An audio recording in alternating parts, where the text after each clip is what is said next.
লক্ষ কোটি ভক্ত শ্রোতাদের প্রিয় হলেও অনেক শিল্পীদের গান গাইতে মানা ছিল পতন হওয়া সরকারের আমলে। কালো তালিকায় রাখা হয়েছিল নামিদামি অনেক গুণী সঙ্গীত শিল্পীকে। বাংলাদেশ টেলিভিশন, বেতার, শিল্পকলা একাডেমি সহ রাষ্ট্রীয় অনুষ্ঠানগুলোতে কালো তালিকায় রাখা হয়েছিল তাদের নাম। করতে পারত না কোনো স্টেজ শো। কিন্তু কেন? তারা ভিন্ন আরেকটি রাজনৈতিক দলের হয়ে সক্রিয় ছিলেন, সেটাই ছিল তাদের অপরাধ।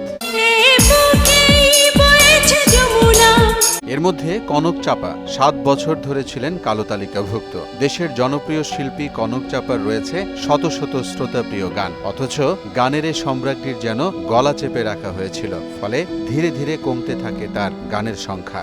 তোমার কোনো দোষ নেই। ১৯৯৬ সালে একক অ্যালবাম তোমার কোনো দোষ নেই দিয়ে অডিও ইন্ডাস্ট্রিতে ঝড় তোলা সঙ্গীত শিল্পী মনির খান। আবহমান বাংলার হাটে মাঠে ঘাটে আজও মনির খানের গান শোনা যায়। গানের পাশাপাশি তিনি সক্রিয় ছিলেন রাজনীতিতেও, ছিলেন বিএনপির কেন্দ্রীয় কমিটির সহ সাংস্কৃতিক সম্পাদক। বাংলা গানের যুবরাজ খ্যাত সঙ্গীত শিল্পী আসিফ আকবর। বহু দর্শকপ্রিয় গানের জাদুকর আসিফও নিষিদ্ধ ছিল গানের জগতে। শুধু রেকর্ডিং করে বেঁচেছিলেন এতদিন। কোটি মানুষের ভালোবাসা পাওয়া বিখ্যাত অনেক গানের কণ্ঠশিল্পী আসিফ বিএনপি সমর্থক ছিলেন বলেই গান গাওয়া নিষেধ ছিল তার। সুদবিহীন ব্যাংকিংয়ে আত্মশুদ্ধির পথ এনআরবিসি ব্যাংকের ইসলামিক ব্যাংকিং আল আমিন।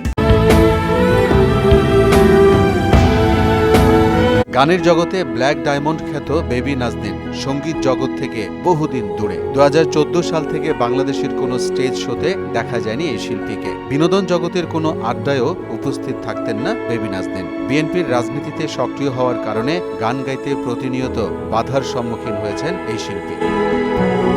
এছাড়াও শিল্পী রিজিয়া পারভিন, সোহেল মেহেদী সহ অনেক শিল্পী গান গাইতে পারেনি পতন হওয়া আওয়ামী সরকারের আমলে।